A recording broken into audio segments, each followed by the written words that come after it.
Alors, comment réaliser son propre spray métallisé soi-même? Donc, alors moi, j'utilise de la peinture chatoyante. On retrouve la couleur brume de champagne et blanc de givre à la page 180 du catalogue annuel. Je pense également que vous pouvez retrouver dans le clearance rack, dans les boutiques en ligne au niveau de l'onglet clearance rack, d'autres couleurs qui avaient été proposées auparavant, notamment par exemple le or et le cuivre. Et je n'ai pas essayé, mais je pense que ça pourra fonctionner aussi avec les petites recharges d'encre métallisée Delicata qui nous sont proposées dans le nouveau catalogue automne-hiver 2019-2020. Voilà.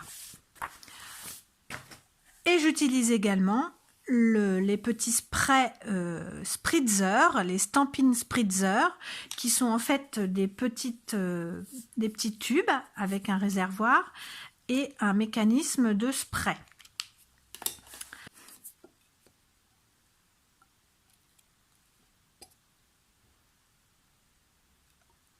On va remplir la quasi-totalité du spray.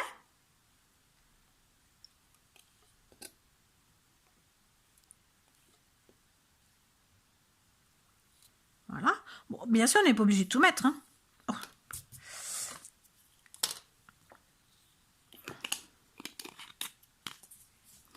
Et ensuite, je vais prendre ma peinture chatoyante. Alors, ces peintures, comme elles ont des reflets métallisés, il y a une petite bille à l'intérieur et il faut surtout, avant de les utiliser, bien les mélanger.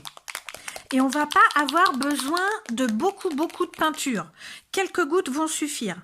Là, je pense que pour cette quantité d'alcool, je vais rajouter 2, 3, 4 gouttes de peinture. Voilà. En l'occurrence, là, il y en a 5. En fait, vous en mettez plus ou moins en fonction de l'effet que vous voulez obtenir. Si vous voulez un effet très diffus, très doux, vous n'avez pas besoin de mettre beaucoup de peinture. Si vous voulez un effet plus intense, bah là, effectivement, vous rajouterez un petit peu plus de peinture. Et là, on va bien mélanger. Voilà. Alors, je vous conseille de d'abord mettre l'alcool et ensuite la peinture. Pourquoi? Parce que si vous mettez d'abord la peinture, elle va se déposer au fond et ça va être un petit peu plus difficile à diluer. Et on va faire tout de suite un petit essai. Alors là, j'ai un morceau de papier que j'ai aquarellé moi-même. Donc vous allez voir, pour donner un effet métallisé.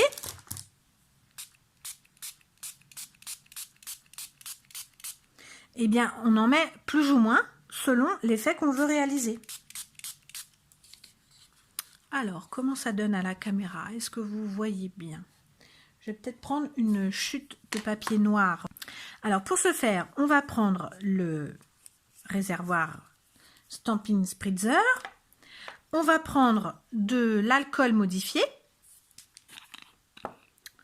Pour ne pas trop en mettre partout, moi j'utilise une paille. Alors, voyons ce que ça donne sur le papier noir. Alors, vous voyez, ça humidifie le papier, mais en fait, comme c'est de l'alcool, ben l'alcool s'évapore et ça sèche relativement vite. Alors, est-ce que vous voyez bien? Alors, si on veut à nouveau intensifier, soit on va rajouter de la peinture chatoyante dans le spray, ou bien on va attendre que ça sèche et on va venir en rajouter après. En fait, il vaut mieux y aller par étapes plutôt que de mettre une grosse quantité dès le départ. Je laisse sécher et je reviens vers vous.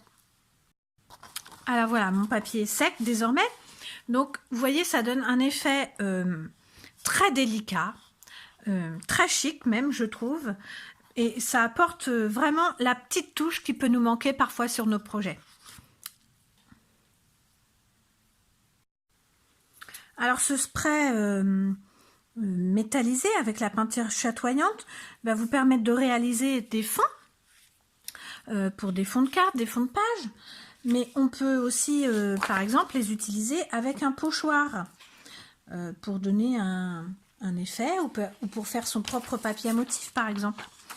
Ici, c'est un pochoir que j'ai réalisé moi-même puisque j'ai une machine de découpe électronique. Donc, je viens poser mon pochoir sur mon papier. Je remélange bien mon petit spray pour que la peinture chatoyante soit diluée uniformément dans l'alcool. Et je viens vaporiser, plus ou moins, en fonction de l'effet recherché. Je vais vite nettoyer mon pochoir pour pouvoir le réutiliser par la suite. Et vous voyez, en fait, vous voyez peut-être pas parce que c'est pas sec, mais on peut obtenir des choses assez sympathiques. Alors on peut utiliser notre petit spray là avec la peinture chatoyante et l'alcool. Ce petit mélange, on peut l'utiliser tel quel, mais aussi on peut venir ajouter de l'encre grâce à nos recharges d'encre. On rajoute une goutte, 2 gouttes en fonction de l'intensité recherchée. Et puis ainsi, on a une infinité de palettes de couleurs métallisées. Voilà, j'espère que cette petite astuce vous aura plu.